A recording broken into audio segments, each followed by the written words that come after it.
चलिए, तो लास्ट हम लोग इंटरनेशनल रिलेशन जो फरवरी मंथ की थी, उसमें हम लोगों ने ये भारत और नेबरहुड पॉलिसी के बारे में पढ़ लिया था। म्यांमार के साथ मुक्त आवाजाही व्यवस्था हमने देखा था। आज हमें देखना है भारत फ्रांस का संबंध। तो इसके ऊपर आज हम लोग बात करेंगे, भारत फ्रांस का संबंध।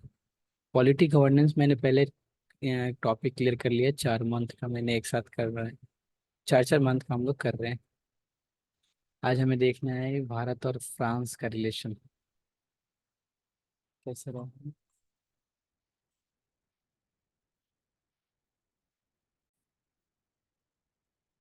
तो हम लोग देख रहे थे भारत और फ्रांस का रिलेशन। तो आज इसको कंप्लीट करेंगे, भारत फ्रांस रिलेशन को।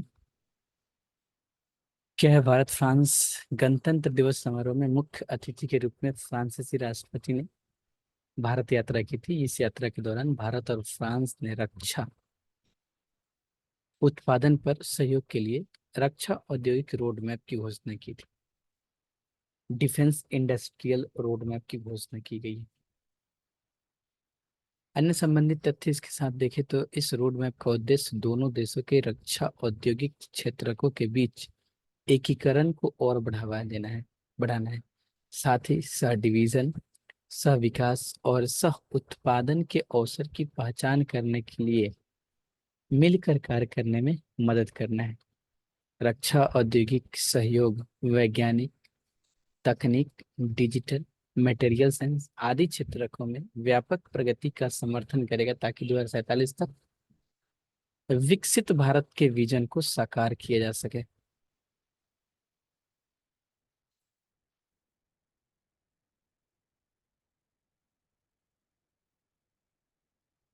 बात करें तो भारत और फ्रांस के बीच सहयोग के क्या क्या क्षेत्र हैं। तो रक्षा और सुरक्षा, फ्रांस प्रौद्योगिकी हस्तांतरण, संयुक्त उद्यमों की स्थापना, उन्नत रक्षा प्रणालियों की आपूर्ति आदि पहलों के माध्यम से भारत के रक्षा आधुनिकीकरण में महत्वपूर्ण भूमिका निभा रहे हैं। उदाहरण के लिए स्कॉर्पियन श्रेणी के पनडुब्बी के लिए प्रौद्योगिकी हस्तांतरण समझौता, राफेल विमानों की आपूर्ति इत्यादि। सबसे पहला अगर हम बात करें कि फ्रांस और भारत के साथ जो सहयोग के क्षेत्र हैं वो कौन कौन से हैं, तो रक्षा और सुरक्षा के मामले की बात अगर हम करें तो प्रौद्योगिकी हस्तांतरण, संयुक्त उद्यमों की स्थापना, उन्नत रक्षा प्रणालियों की आपूर्ति आदि पहलों के माध्यम से भारत के रक्षा आधुनिकीकरण में महत्वपूर्ण भूमिका निभा रहे हैं। जैसे स्कॉर्पियन श्रेणी की पनडुब्बी हम लेते हैं फ्रांस से, प्रौद्योगिकी की हस्तांतरण की। अच्छा, स्कॉर्पियन श्रेणी की पनडुब्बी के प्रौद्योगिकी हस्तांतरण समझौता हुआ। राफेल विमानों की आपूर्ति, दोनों देशों के बीच विविध संयुक्त रक्षा अभ्यास जैसे वरुण, गरुड़, शक्ति आयोजन किया जाता है। सबसे पहले हमने बात किया रक्षा की और सुरक्षा की, इसमें मिलिट्री एक्सरसाइज भी आ गया। गरुड़ और शक्ति, शक्ति जो है आपका थल सेना है और गरुड़ जो आपका वायु सेना है। फिर हम देखें कि आतंकवाद से निपटने के लिए दोनों देश मिलकर क्या कर रहे हैं। तो आतंकवाद से निपटने के लिए भारत के राष्ट्रीय सुरक्षा गार्ड एनएसजी और फ्रांस के नेशनल जेंडमेरी इंटरवेंशन ग्रुप जीआईजीएन एनएसजी के बीच एजेंसी स्तरीय सहयोग किया जा रहा है। दोनों देशों ने संयुक्त राष्ट्र अंतर्राष्ट्रीय आतंकवाद पर व्यापक अभिसमय सीसीआईटी, देखते हैं CCIT, comprehensive convention on international terrorism को अपनाने के लिए मिलकर कार्य करने का संकल्प लिया है। वर्तमान में सिप्री रिपोर्ट 2023 के अनुसार भारत को हथियारों का दूसरा सबसे बड़ा आपूर्तिकर्ता फ्रांस है। सिप्री रिपोर्ट के अनुसार भारत को हथियार का दूसरा सबसे बड़ा आपूर्तिकर्ता, मतलब फ्रांस बहुत देशों को आपूर्ति करता है हथियारों की, जिसमें से दूसरा भारत है। भारत के कुल रक्षा उपकरण आयात में फ्रांस की हिस्सेदारी 33% है। जितना भी हथियार खरीदता है भारत, उसमें से 33% हथियार फ्रांस से खरीदता है। हिंद प्रशांत में सहयोग। दोनों देशों दोनों देश स्वतंत्र, खुले, समावेशी, सुरक्षित और शांतिपूर्ण हिंद प्रशांत तथा उससे आगे की प्रगति के लिए प्रतिबद्ध हैं। इसी परिप्रेक्ष्य में 2020 और 22 में फ्रांसीसी द्वीप क्षेत्र रीयूनियन से संयुक्त निगरानी मिशन चलाए गए थे। संयुक्त निगरानी मिशन 2018 में दोनों देशों ने हिंद महासागर क्षेत्र में भारत फ्रांस सहयोग पर संयुक्त रणनीतिक विजन पर सहमत हुए थे। इस विजन का उद्देश्य था हिंद महासागर या फिर हिंद प्रशांत त्रिपक्षीय विकास कोष की स्थापना। इस कोष का लक्ष्य था क्षेत्र में विकसित की जा रही हरित प्रौद्योगिकियों को आगे बढ़ाने में सहायता प्रदान करना। ये तो हो गया किस किस क्षेत्र में, आतंकवाद के क्षेत्र में हो गया। फिर हम बात करें तो टेक्नोलॉजी के क्षेत्र में हो गया हमारा, मिलिट्री एक्सरसाइज के क्षेत्र में हमारा हो गया। फिर हमने बात किया कि ये, हाँ इसको हम रख सकते हैं हथियार के मामले में सिपरी रिमोट के अनुसार आपूर्ति करते हैं। हिंद प्रशांत महासागर में क्षेत्र विकास के लिए कुछ कर रहे हैं नहीं, साथ मिलके विकास के लिए भी किया जा रहा है। रणनीति विकास सहयोग, इस कोष का लक्ष्य हिंद महासागर में हरित प्रौद्योगिकी को आगे बढ़ाने में सहायता। हाँ, विकासात्मक सहयोग क्या कर रहा है, दोनों देश स्मार्ट शहरों के क्षेत्र में सहयोग कर रहे हैं, साथ ही शहरी विकास में प्रौद्योगिकी और नवाचार की क्षमता को दोहन करने के लिए एक मजबूत साझेदारी बना रहे हैं। उदाहरण के लिए चंडीगढ़ स्मार्ट सिटीज परियोजना को भारत फ्रांस सहयोग कर रहे हैं एक दूसरे को।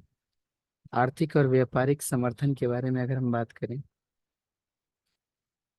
तो वर्तमान में फ्रांस में 11वें सबसे बड़ा विदेशी निवेशक है। वर्तमान में फ्रांस भारत में 11वां सबसे बड़ा विदेशी निवेशक है। 11वां बहुत बड़ा, पीछे चला गया। फ्रांस ने भारत यूरोपीय संघ मुक्त व्यापार समझौता के लिए चल रही वार्ता को अपना दृढ़ समर्थन दिया था। दोनों देशों ने हाल ही में फ्रांस में यूपीआई लॉन्च किया है। इस प्रकार वे डिजिटल भुगतान क्षेत्र में सहयोग कर रहे हैं। बात करें तो प्रौद्योगिकी विकास सहयोग, अंतरिक्ष सहयोग के सभी पहलुओं पर देखिए, इस ये वाला पॉइंट बहुत इंपॉर्टेंट हो जाता है। अंतरिक्ष के मामले में सहयोग कैसा है हमारा, तो अंतरिक्ष सहयोग के सभी पहलुओं पर रणनीतिक मार्गदर्शन और दिशा प्रदान करने के लिए जून 2023 में दोनों देशों ने रणनीतिक अंतरिक्ष संवाद शुरू किया था। भारत और फ्रांस ने परमाणु ऊर्जा के शांतिपूर्ण उपयोग और असैन्य परमाणु समझौता भी किया है। उदाहरण के लिए जोधपुर परमाणु ऊर्जा संयंत्र परियोजना। वैश्विक गवर्नेंस पर समान मत है दोनों का। फ्रांस ने एक समतापूर्ण और शांतिपूर्ण अंतर्राष्ट्रीय व्यवस्था बनाए रखने के प्रति अपना प्रतिबद्धता प्रकट की। इस संदर्भ में उसने वर्तमान आवश्यकताओं के अनुसार सुधार किए गए और प्रभावी बहुपक्षवाद के लिए संयुक्त राष्ट्र सुरक्षा परिषद यूएनएससी में भारत की अस्थायी सदस्य है तो अपने समर्थन को दोहराया है। तो किस किस क्षेत्र में हमने सहयोग देखा, सबसे पहले हम बात करते हैं तो हमने देखा कि प्रौद्योगिकी, रक्षा और सुरक्षा के क्षेत्र में, क्योंकि फ्रांस से हम लोग ज्यादातर हथियार की ही डीलिंग करते हैं, इसलिए रक्षा और सुरक्षा के क्षेत्र में हम बात कर रहे हैं। फिर हमने बात किया आतंकवाद से निपटने के लिए। फिर हमने हथियारों का जो फ्रांस का हिस्सेदारी है उसमें हिंद प्रशांत महासागर में सहयोग की बात किया हमने, जैसे कि ये कौन सा स्वतंत्र हिंद महासागर में सहयोग संयुक्त रणनीतिक विजन पर सहमत हुए। इस विजन को विकास सहयोग हरित प्रौद्योगिकी आगे बढ़ाने के लिए सहायता, ये हमने देखा। फिर विकासात्मक सहयोग हमने देखा, जैसे स्मार्ट सिटीज पे काम कर रहे दोनों चंडीगढ़ में। फिर हमने देखा आर्थिक और व्यापारिक समर्थन में 11वां सबसे बड़ा विदेश निवेशक है। फिर हमने देखा कि यूरोप संघ मुक्त व्यापार समझौता के लिए चल रही वार्ता में अपना दृढ़ समर्थन देता है। यूपीए फ्रांस में यूपीआई को लॉन्च किया गया है, डिजिटल भुगतान से। प्रौद्योगिकी और विकास के क्षेत्र में देखें, प्रौद्योगिकी, टेक्नोलॉजी, अंतरिक्ष सहयोग, दोनों देशों ने रणनीतिक अंतरिक्ष संवाद किया है। परमाणु ऊर्जा शांतिपूर्ण उपयोग और सैन्य असैन्य परमाणु समझौता। वैश्विक गवर्नेंस पर समान मत है। और भी कुछ सहयोग है, उसको भी देख लेते हैं। फ्रांस ने मिसाइल प्रौद्योगिकी नियंत्रण MTCR, वासेनार व्यवस्था और ऑस्ट्रेलिया समूह जैसी बहुपक्षीय निर्यात नियंत्रण व्यवस्थाओं में शामिल होने में भी भारत की सहायता की है। जलवायु परिवर्तन पर नियंत्रण सहयोग में भारत और फ्रांस ने सौर ऊर्जा समर्थन द्वारा जलवायु परिवर्तन से निपटने के लिए सहयोग किए। इसी परिप्रेक्ष्य में भारत और फ्रांस ने संयुक्त प्रयास के रूप में अंतर्राष्ट्रीय सौर गठबंधन की शुरुआत की है।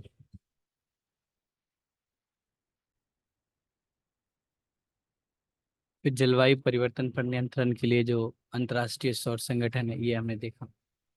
और भी इसके अंदर डाल सकते हैं जलवायु परिवर्तन नियंत्रण पर सहयोग में high ambition coalition for nature and peoples नामक फ्रांसीसी नेतृत्व वाली पहल में शुरू हुए। दोनों देश 2021 को हरित गृह की दिशा में भारत फ्रांस गठबंधन वर्ष घोषित किया था। सांस्कृतिक स्तर पर बात करें तो सांस्कृतिक और लोगों के बीच संबंध बढ़ाना 21 में दोनों देशों ने मध्य प्रवासन और आवाजाही पर साझेदारी समझौता संपन्न हुआ था। यह समझौता छात्रों, स्नातकों, शिक्षाविदों, कुशल कामगारों आदि की आवाजाही को बढ़ावा देने के लिए महत्वपूर्ण कदम है। विला स्वागतम यह भारत भर में फैली 16 मजदूर मौजूदा रेजिडेंसी में सर्वश्रेष्ठ फ्रांसीसी प्रतिभाओं को लाने के लिए रेजिडेंसी केंद्रों का एक नेटवर्क है। ऐसे करके फ्रांसीसी कलाकारों और लेखकों का एक समुदाय बनाना चाहता है जो भारत की समृद्धि, व्यवहार कुशलता तथा अतीत में सीख सकते हैं। तो ये सारे सहयोग की बात हो गई। चुनौतियां अगर देखें तो यहाँ पे चुनौतियां दिए हुए साइड में कि भारत और फ्रांस के बीच क्या चुनौतियां हैं। तो रणनीतिक स्वायत्तता के प्रति अलग अलग दृष्टिकोण। बोले तो रूस यूक्रेन संघर्ष के संदर्भ में फ्रांस ने रूस के सैन्य हस्तक्षेप की कटु निंदा की है। रूस यूक्रेन संघर्ष के संदर्भ में फ्रांस ने रूस के सैन्य हस्तक्षेप की कटु निंदा की है। रणनीतिक स्वायत्तता के प्रति अलग अलग दृष्टिकोण और यूक्रेन को राजनीतिक, वित्तीय, मानवीय और सैन्य समर्थन प्रदान किया है। फ्रांस ने यूक्रेन को भारत की स्थिति रूस यूक्रेन की रणनीतिक संयम की है। भारत ने इधर दोनों देश के बीच व्यापार का निम्न मात्रा, दोनों देशों के बीच व्यापार संभावित क्षमता में कम बना हुआ है। इसके अलावा दोनों देशों के बीच मुक्त व्यापार समझौता भी नहीं है।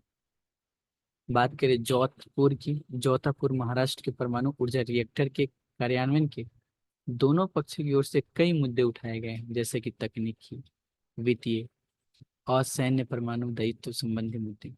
सहयोग की प्रकृति की बात करें, दोनों देशों के बीच सहयोग अधिकतर गवर्नमेंट टू गवर्नमेंट की प्रकृति में। बिजनेस टू बिजनेस और लोगों के बीच सहयोग अभी भी अपर्याप्त बना हुआ है। तो ये फ्रांस का। अच्छा, एक और था बुलेट पॉइंट करके कुछ, उसको भी देख लेते हैं हम लोग।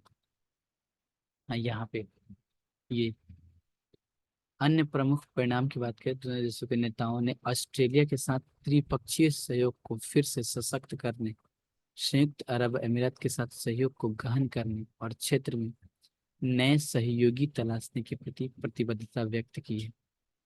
यूएई के साथ त्रिपक्षीय सहयोग का उद्देश्य अफ्रीका के पूर्वी तट से लेकर प्रशांत महासागर तक सुरक्षा सुनिश्चित करना है। अफ्रीका के पूर्वी तट से लेकर प्रशांत महासागर तक सुरक्षा सुनिश्चित करना है। फ्रांस ने वन फ्यूचर एलायंस में शामिल होने के लिए अपना समर्थन व्यक्त किया और G20 लीडर समिट में डिजिटल पब्लिक इंफ्रास्ट्रक्चर क्षमताओं के निर्माण पर वैश्विक प्रयास को आगे बढ़ाने के लिए लॉन्च किया है। दोनों पक्ष भारत फ्रांस सामरिक वार्ता फ्रेमवर्क के तहत 3 महीने के भीतर परमाणु ऊर्जा और एक विशेष टास्क फोर्स गठित करने पर सहमत हुए।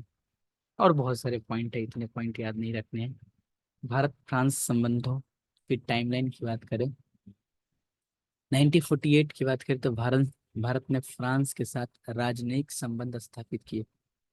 1962 54 की दिल्ली संधि के तहत 5 मुख्य फ्रांसीसी बस्तियां भारत को वापस कर दी गई। 1998 रणनीति साझेदारी पर हस्ताक्षर किए गए। तो ये था हमारा भारत और फ्रांस के रिलेशन के बीच, हमने सारे पॉइंट के ऊपर बात किए थे। भारत और संयुक्त अरब अमीरात की बात करें तो इसके बीच का क्या रिलेशन है। तो हाल ही में भारत के प्रधानमंत्री संयुक्त अरब अमीरात की आधिकारिक यात्रा की थी। इस यात्रा के दौरान भारत और यूएई ने एक द्विपक्षीय निवेश संधि, बाइलेटरल इन्वेस्टमेंट ट्रीटी पर हस्ताक्षर किए। अन्य संबंधित तथ्य की अगर बात करें, अगर हम द्विपक्षीय निवेश संधि पर हस्ताक्षर किए गए, अन्य संबंधित तथ्य की बात करें तो बाइलेटरल इन्वेस्टमेंट ट्रीटी से दोनों देशों में निवेश को अधिक बढ़ावा मिलने की उम्मीद है। बाइलेटरल ट्रीटी मध्यस्थता के माध्यम से विवादों के उचित निपटान के लिए एक तंत्र प्रदान करेगा। इस प्रकार अन्य सुविधा के अलावा यह घरेलू विनिर्माण को प्रोत्साहित करेगा एवं आयात पर निर्भरता को कम करेगा। भारत 5 ट्रिलियन अमेरिकी डॉलर की अर्थव्यवस्था बनने के लक्ष्य को हासिल करने की ओर बढ़ रहा है। यूएई तेल अर्थव्यवस्था पर निर्भरता को कम करने के लिए आर्थिक विविधता और उदारीकरण के कार्यक्रमों को पर ध्यान केंद्रित कर रहा है। इस कारण दोनों देश विविध क्षेत्रों में प्रगति करने के लिए भागीदारी के रूप में एकजुट हो रहे हैं। विशेषज्ञों का मानना है कि यह बाईलेटरल इन्वेस्टमेंट ट्रीटी इसी दिशा में आगे बढ़ने के लिए उठाया गया एक कदम है।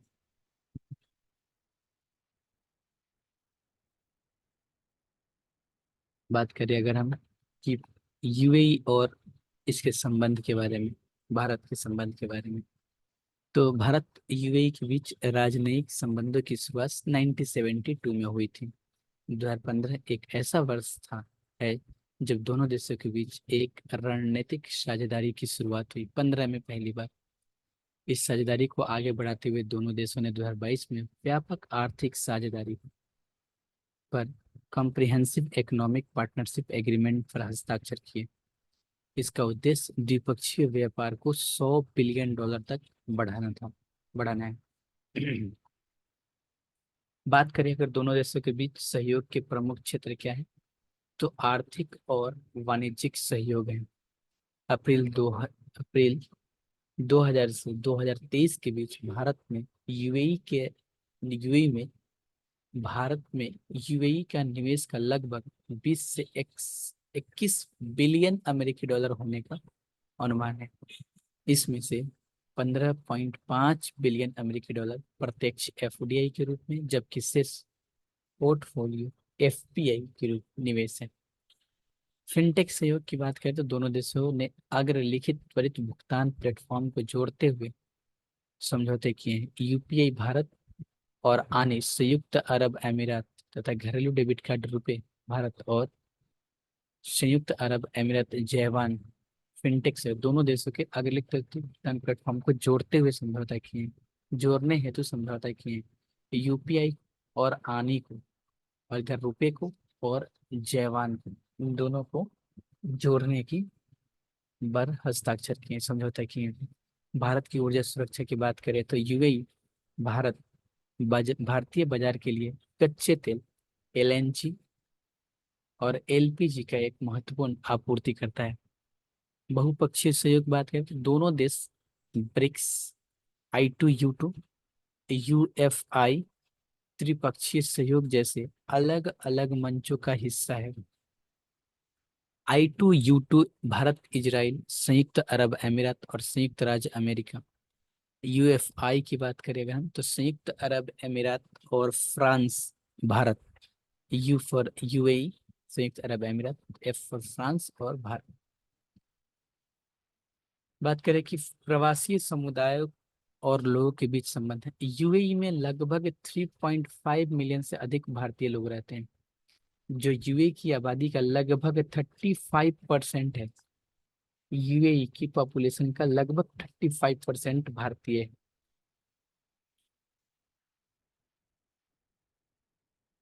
यही कारण है कि भारतीय प्रधानमंत्री अबू धाबी में बोच बोचास नवासी अक्षर पुरुषोत्तम स्वामी नारायण संस्था हिंदू मंदिर का उद्घाटन किया था। क्षेत्रीय कनेक्टिविटी को आगे बढ़ाना।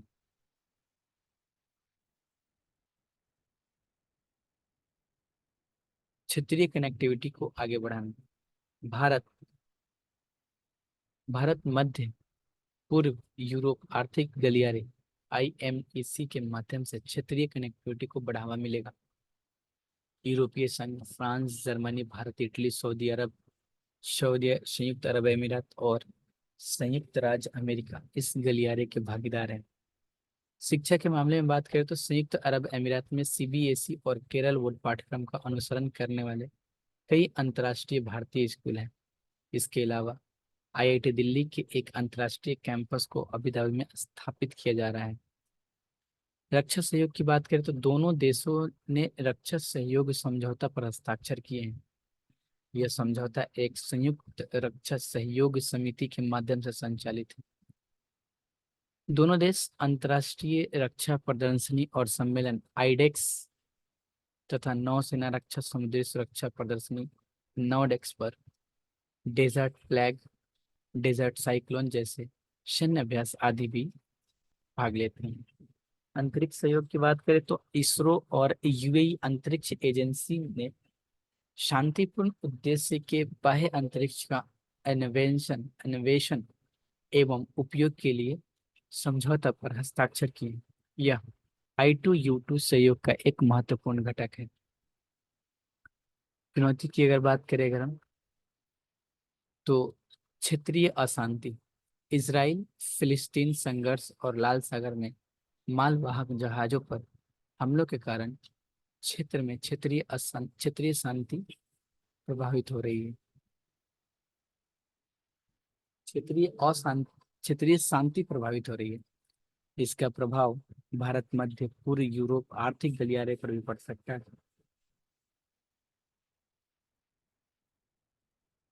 अप्रवासी मजदूरों के अधिकार।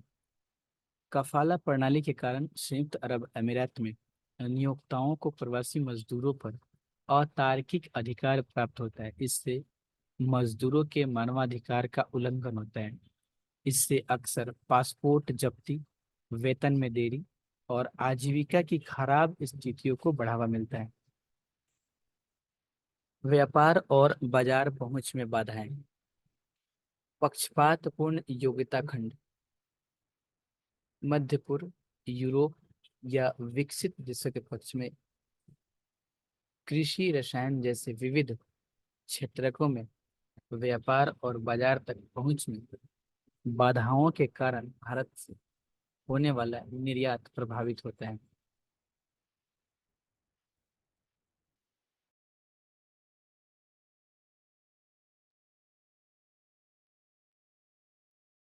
बात करें अगर इसमें और क्या करना चाहिए हमें, तो प्रवासी श्रमिकों का कल्याण, दोनों देशों को काफिला प्रणाली में सुधार कर अपना ध्यान केंद्रित करते हुए समाधान खोजना चाहिए।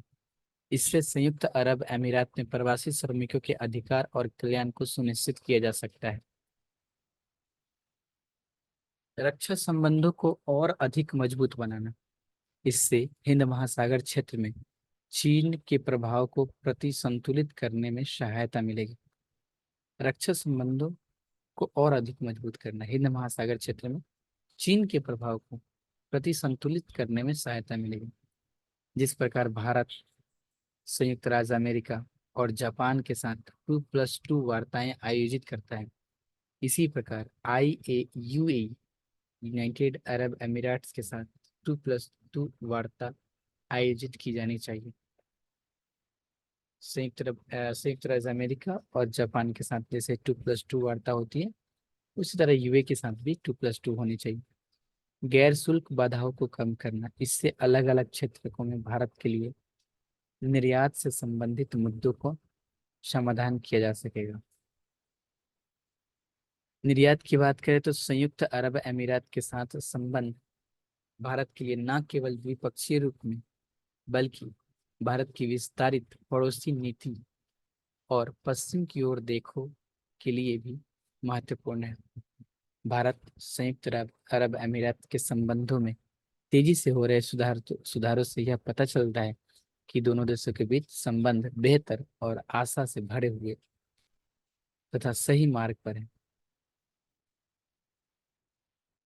बाइलेटरल इन्वेस्टमेंट ट्रीटी क्या है, इसके ऊपर थोड़ा बात करते हैं। ये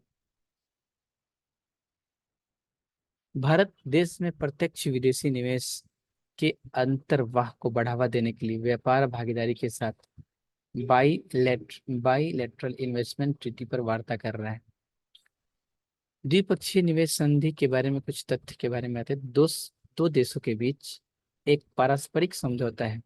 इसका उद्देश्य देश के नागरिकों और कंपनियों द्वारा दूसरे देश में किए गए निवेश की सुरक्षा और संवर्धन करना है। 1993 का भारतीय bilateral investment model treaty model, इस मॉडल के तहत भारत ने 83 देशों के साथ BITS पर बाइलेटरल इन्वेस्टमेंट ट्रीटी पर हस्ताक्षर किए थे। 83 देशों के साथ, इनमें से 74 देशों के साथ की गई द्विपक्षीय निवेश संधियां 15 तक लागू थी। भारत ने 2016 में अपने बाइलेटरल इन्वेस्टमेंट मॉडल को संशोधित किया था। 15 के बाद भारत ने केवल 4 देशों के साथ बाइलेटरल इन्वेस्टमेंट पर हस्ताक्षर किए और 37 देशों के साथ BITS पर वार्ता चल रही है। भारत ने 77 देशों के साथ अपनी पुरानी बाइलेटरल इन्वेस्टमेंट ट्रीटी को समाप्त कर दिया है। क्यों समाप्त किया है वो हम देखेंगे अभी। 2016 के बाइलेटरल इन्वेस्टमेंट ट्रीटी मॉडल की प्रमुख विशेषता क्या है? निवेश की उद्यम आधारित परिभाषा, ये चेंज करना है हम लोगों को। इसका तात्पर्य एक ऐसे उद्यम से है जिसे देश के घरेलू कानूनों के अनुसार एक निवेशक द्वारा पूर्ण विश्वास के साथ गठित, संगठित और संचालित किया जाता है।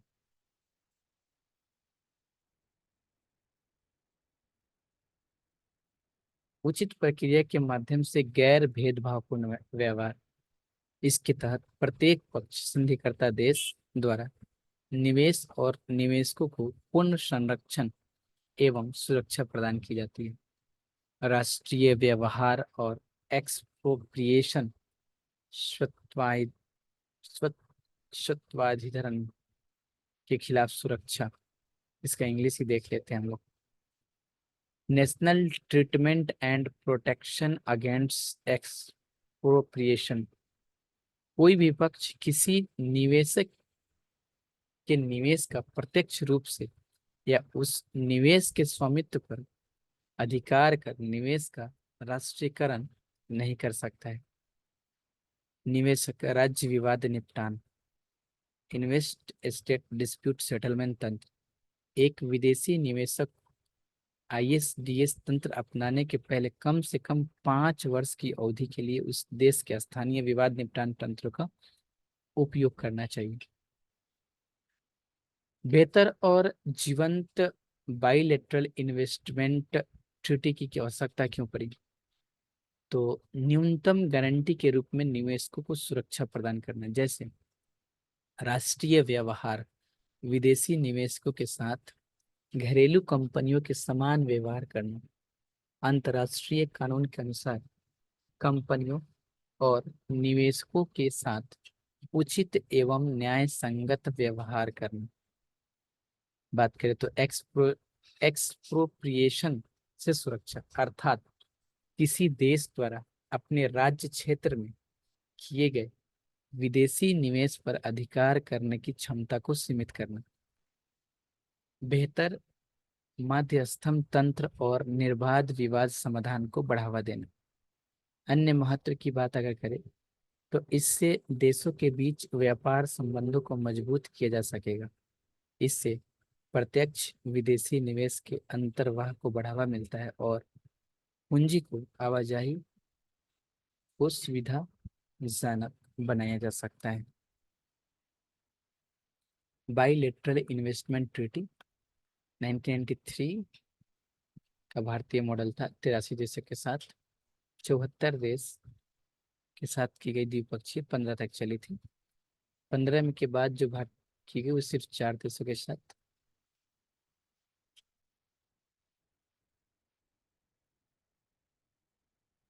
बात करें तो वर्तमान जो बाइलेटरल इन्वेस्टमेंट ट्रीटी मॉडल है, इससे जुड़े कुछ मुद्दे। 2016 2016 मॉडल से जुड़े मुद्दे। 2016 के मॉडल बीआईटी की प्रतिक्रियावादी दृष्टिकोण। विशेषज्ञों का मानना है कि भारत को 2016 के पहले बीआईटी के कारण कई नोटिस प्राप्त हुए थे। इन्हीं नोटिस के खिलाफ प्रतिक्रिया के फलस्वरूप 2016 में भारत ने नया बीआईटी मॉडल लाया गया था।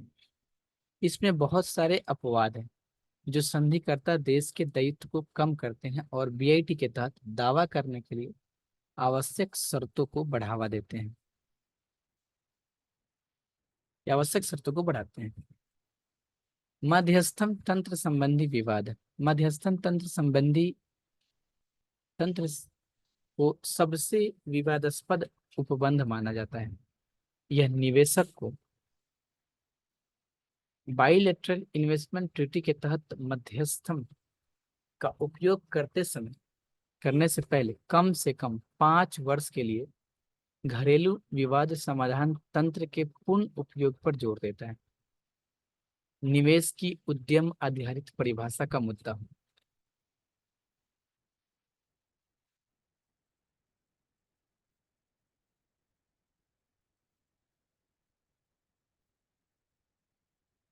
निवेश की परिभाषा को सीमित कर देती है। इसके अलावा इसमें कई अस्पष्ट शर्तों को भी शामिल किया गया है। उदाहरण के लिए, निश्चित अवधि और जिस संधिकर्ता देश के राज्य क्षेत्र में निवेश किया गया है उस राज्य क्षेत्र के विकास के लिए उस निवेश का महत्व इत्यादि।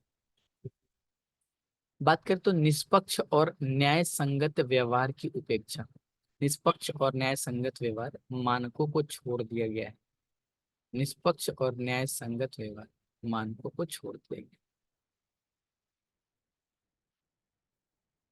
इन्हें उन सुरक्षाओं से प्रतिस्थापित कर दिया गया है जिनका उपयोग करने के लिए एक थ्रेशोल्ड निश्चित सीमा को सक्रिय करने और लागू करने की आवश्यकता होती है। इसके अलावा मस्ट फेवर्ड नेशन और वैध अपेक्षा लेजिटिमेट एक्सपेक्टेशन के सिद्धांत की अनुपस्थिति है। संप्रभुता की स्थापना। बाइलेटरल इन्वेस्टमेंट ट्रीटी के तहत प्रदान की जाने वाली सुरक्षा से प्राप्त कराधान उपायों की छूट के सीमा पर वाणिज्यिक लेन देन को सुरक्षित करने के लिए एक संधि को अपनाने की बजाय परोक्ष रूप से संप्रभुता को स्थापित किया गया। पेशेवर की कमी। भारत में अपेक्षित विशेषज्ञता और अनुभव वाले प्राप्त संख्या में वकील न्यायाधीश न होने के कारण पेशेवर की कमी। इसलिए निवेश संबंधी विवादों के मध्यस्थता में भारत की प्रतिनिधित्व करने वाले विदेशी वकील फर्मों को भारी शुल्क का भुगतान किया जाता है। हमें आगे की राह क्या है उसके बारे में भी बात करना है। एक संसदीय अस्थायी समिति द्वारा व्यापक विश्लेषण करने के बाद निम्नलिखित सिफारिश प्रस्तुत की गई है। संसदीय अस्थायी समिति के द्वारा सरकारी कोष से भुगतान से बचने के लिए मध्यस्थम पूर्व परामर्श या वार्ता के माध्यम से निवेश संबंधी विवादों का समय पर निपटान करना चाहिए। बाइलेटरल इन्वेस्टमेंट ट्रीटी द्विपक्षीय व्यापार समझौता। व्यापार बोले या फिर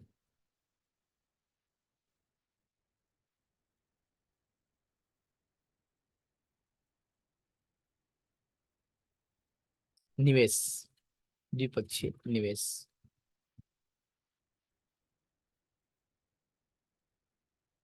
हाँ, तो हम लोग देख रहे थे बीआईटी मॉडल 2016 निम्नलिखित तरीके से आगे बदलाव किया जाना चाहिए।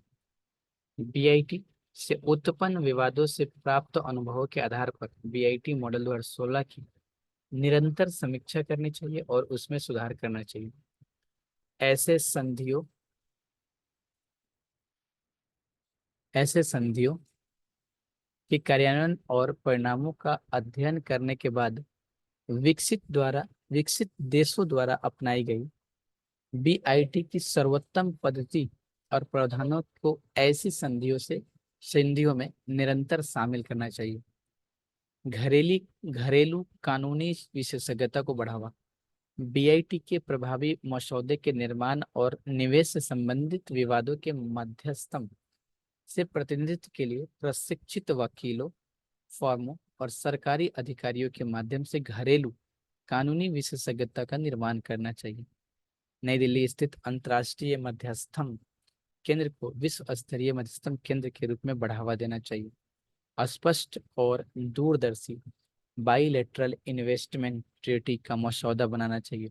मध्यस्थों और अधिकरणों द्वारा अनावश्यक व्यापक व्याख्या तथा भारत के खिलाफ निवेश संबंधी विवादों या दावों व निवेशकों द्वारा कुछ प्रावधानों के दुरुपयोग से बचने के लिए स्पष्ट एवं दूरदर्शी बीआईटी का मसौदा तैयार किया जाना चाहिए।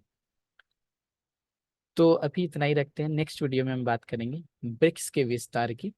तो यहीं तक रखते हैं इसको। Thank you for watching this video.